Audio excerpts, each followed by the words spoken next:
Dr. Phillips, welcome to the HemOnc Pulse. It's amazing to be here at ASH, isn't it? Yes, it is. All of these people around, we're back to normal. I think it's fair to say we're back to normal. As close as we're going to get. As close as we can get. Listen, so much happens at ASH, and it's always exciting and a lot of things that we're doing, but what struck you the most maybe in the world of mantle cell lymphoma?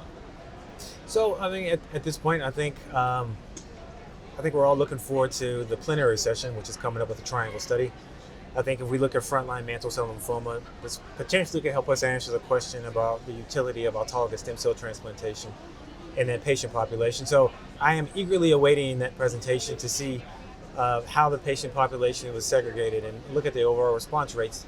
Just because of what we got for the brief information, the two ibrutinib-containing arms appear to be the winner.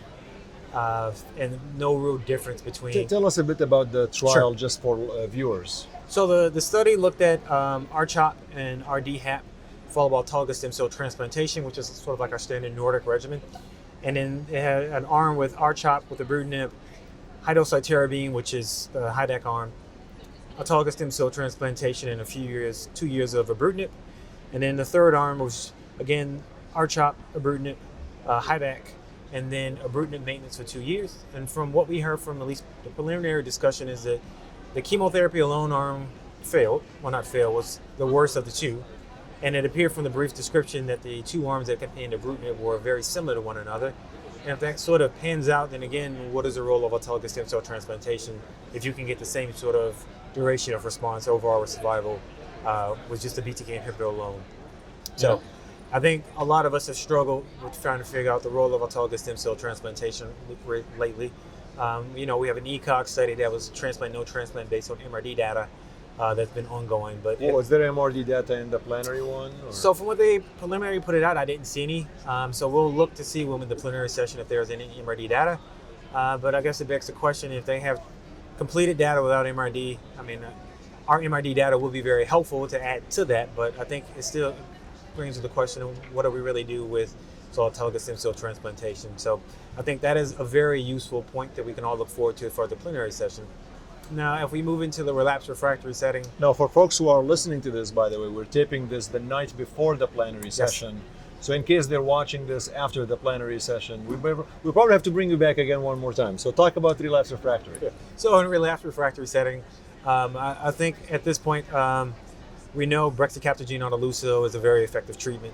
I think a lot of us are interested in, me personally, just because we had a presentation looking at glofitamab in a relapsed refractory patient population. So just to give a bit background, glofitamab is the bispecific antibody from Genentech Roche with a 2-to-1 binding epitope. So fixed duration, patient population, relapsed refractory mantle cell lymphoma, smaller numbers compared to what we saw with brexacaptogene, but shorter follow-up to date. But again, high overall response rates. At least for my current patients, since I know a lot of the background information, appear to be very agnostic to some poor risk factors such as P53, etc. And after the 12 cycles, what we see right now, patients who completed the 12 cycles of therapy, we haven't really seen any relapses as of yet. Obviously, with longer follow-up, we'll have to see how that plays out and where that progression-free survival curve compares to brexacaptogene. But if they are very similar, it gives another option for this patient population post the BTK inhibitor. I gotta tell you, where would CAR T now fit for mantle cell lymphoma? As of right now, I still think it fits where it is. Post BTK or patients who are high risk features who you don't think will have durable response to the BTK inhibitor, I still think brexacaptogene is the treatment of choice because it has a longer follow-up. 2 to 3 years from now, we can have that discussion again as we have longer follow-up with the bispecifics. Because again, if the duration of responses are similar in a non-curable cancer, the toxicity profile as to date supports using glofit over brexacaptogene, but the endpoint of overall response, duration of response, is still a little bit better with brexacaptogene because again we don't have a formal MCL study for glofit as of yet, but there will be a phase 3 study that will be opening in third quarter of 2023. You've mentioned MRD, and I'm intrigued by Sure. MRD in mantle cell lymphoma. Do you feel that outside of clinical trials, MRD is now being applied, or we're not ready for prime time for MRD in decision making in mantle cell lymphoma? So I think it's ready for prime time. We did a study, Cornell Girouan presented a study today looking at an R-square plus a calibrutinib with MRD-driven treatment approach. There's the bovine study from MSK, which also uses MRD treatment approach. So I think we have a good assay, whether it's the ctDNA assay or if it's clonoSEQ. I think we have a good correlation with MRD negativity or undetectability and duration of response. In some situations, I think it's probably actually more sensitive than radiographic responses with PET and CT. I just think we need to get the green light from the FDA that will allow us to actually implement this into our patients' clinical practice, because I do think it's probably a better utility for following patient responses than PET CT scans, because you can get a lot of false positives with PETs. Whereas with the MRD test, especially looking at 1 million cells in a 10 to negative 6, I think if we can keep those patients MRD undetectable, I think that's a very good correlate with progression-free survival and hopefully eventually overall survival. And that's not even including the data that from Europe with the Euro assay and all the data that the Germans have done already with MRD testing. So I think we've been a little bit slower to adopt that process, but I think it is something we should probably start implementing into our clinical practice. I think it has more utility than what we're currently doing with CLL with flow and sort of clonoSEQ with multiple myeloma, even as the ctDNA with the diffuse large B-cell lymphoma. My last question before I'll let you go to the fun of ASH. Saturday evening usually is a little bit more of a social event, but there's a subset of mantle cell lymphoma that you and I know that we don't necessarily always treat immediately. You know, the watch and wait of mantle cell lymphoma, and I think for the general oncologists out there, that still is an enigma. In your practice, how do you decide on the mantle cell lymphoma patient that you watch and wait?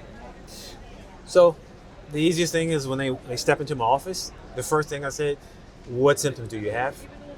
If they have no symptoms, radiographically they have no suggestion of in-organ damage and they have no cytopenias, I've really moved to observing all of these patients, because again, what I tell them is Even if they have a lot of lymph nodes? You're not losing anything.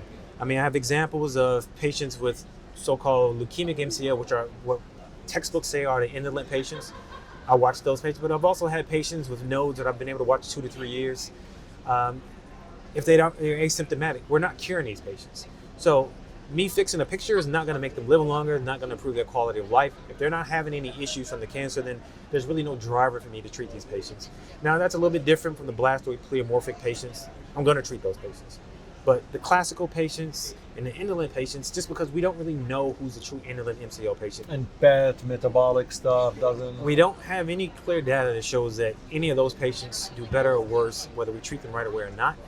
And so in that sense, we've always learned for these incurable cancers that we're not to treat pictures and try to treat to make a scan look better. And yet with MCL, we always reflexively have already done that. But why? I mean, these patients, I'm not making them live any longer. And there's a cost that comes with chemotherapy or any sort of treatment we're given. And then it impacts their quality of life. I mean, they are going to suffer through the treatment to get what?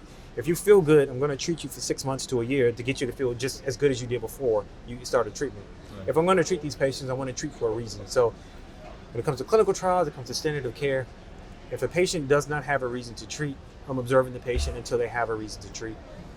Except, like I said, when we have these blastoid pleomorphic patients who have more aggressive disease, and I know they're necessarily going to have bad outcomes. Dr. Phillips, thank you so much for stopping by with the HemOnc Pulse, and I'll see you very soon at other meetings next ASH. Yes.